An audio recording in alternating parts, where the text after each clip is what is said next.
The year 2017 seems to be the year of sequels. Only recently, we saw the release of the Akshay Kumar starrer Jolly LLB 2, which happens to be the sequel of Jolly LLB. This month will also see the release of Badrinath Ki Dulhania, which is a sequel to the last year's hit Humpty Sharma Ki Dulhania. This week sees the release Commando 2, which happens to be the sequel of the 2013 film Commando. Will Commando 2 command an outstanding response at the box office, or will it get shot dead? Let's analyze. Commando 2 is about the bringing back of a commando to investigate black money trail and the twists and turns that follows his comeback. The film starts off with the prevailing topic of demonetization, which is followed by the action-packed introduction of Karanveer Singh Dogra aka Karan Vijayat Jamwal. On the other hand, the Indian government readies a team in order to nab a certain Vicky Chadha, the most wanted criminal who is on the verge of siphoning a huge chunk of black money that actually belongs to the poor and destitute people of India. In the mission to catch and bring back Vicky Chadha to India, Arya Sharma Shefali Shah, the Director of Investigation Division of the Central Board of Direct Taxes, assigns the said task to a team of Inspector Bhavna Reddy, Adar Sharma, ACP Bakhtawa, Reddy Darawala, Zafar Hussain, Sumit Gulati, and Sharad Pandey. In a sudden turn of events, Karan replaces Sharad Pandey and joins the team. When the team reach Malaysia, they come face to face with Vicky Chadha and his lovely wife Maria Esha Gupta. Seeing a friend and confidant in Karan, Maria tells him the entire husband was falsely accused of money laundering and how he has been made into a scapegoat by the higher authorities. Maria pleads Karan to save her and her husband Vicky Chadha, so that they can avenge the death of their innocent child. Just as Karan helps Maria and Vicky Chadha, a sudden and unexpected turn of events shocks the daylights out of Karan and his team members. If that wasn't enough, even the duty-abiding ACP Bakhtawa turns his back against Karan. Does Karan become successful in bringing back the notorious Vicky Chadha to India single-handedly? What was the incident that shocks Karan is what forms the rest of the film. After having achieved laurels in acting and directing TV serials, Devan Boyani makes his debut as a film director with Commando 2. Even though he does a decent job as a debutant director, it's the film's script that does the film in.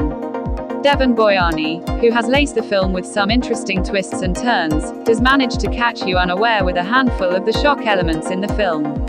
Despite having done so much work as a director in many TV shows, it is sad to see Devan Boyani struggle as a storyteller with Commando 2. While the film's first half successfully manages to build momentum and the pace in the form of the introduction of the characters with some really stylish action scenes thrown in, the film's second half starts dragging and also becomes predictable at many places. The second half, which looks very disjointed in many places, goes in random and unexpected directions and lands up confusing the viewers. It does come as a shock to see Ritesh Shah's poor writing in Commando 2, considering that he is the Sameman who was appreciated so highly for his extremely powerful and convincing writing in the smash hit film Pink. At the same time, one really wonders about the need for the film's makers to infuse the patriotism angle, which looks heavily forced in the film. Amongst all this, there are some memorable scenes as well in the film in the form of the post-interval action sequence outside the mall, the massive fight during the climax and also the interval scene. As for the performances, it's Vijayat Jamwal, on whose shoulders the film rides completely. On his part, Vijayat does a decent job and has justified his role of a commando. He successfully keeps you engaged throughout with his performance and action. One just cannot deny the fact that Vijayat Jamwal has evolved as an actor. With a title like Commando 2, one is bound to expect oodles of action. Given the fact that Vijayat Jamwal is a pro in action scenes, he takes to the action scenes like a fish to water. Besides him, there's Adar Sharma who plays Vijayat Jamwal's love interest in the film. Adar Sharma, who was last seen in HASEE To PHASEE, does a decent job in the film. It does take some time for the viewer to absorb her South Indian accent in the film. Adar brings in the humor quotient in the otherwise serious film. Besides having her share of comical scenes, she does impress everyone with her action scenes as well.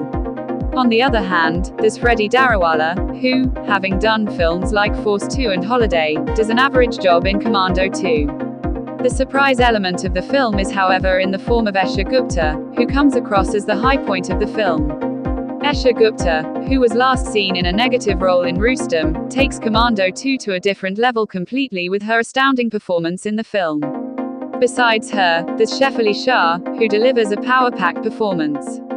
Rest of the actors help the film move forward. The film has only one song in the form of Hare Krishna Hare Ram, which features only in the end. On the other hand, the film's background music Prasad Sasht is impressive.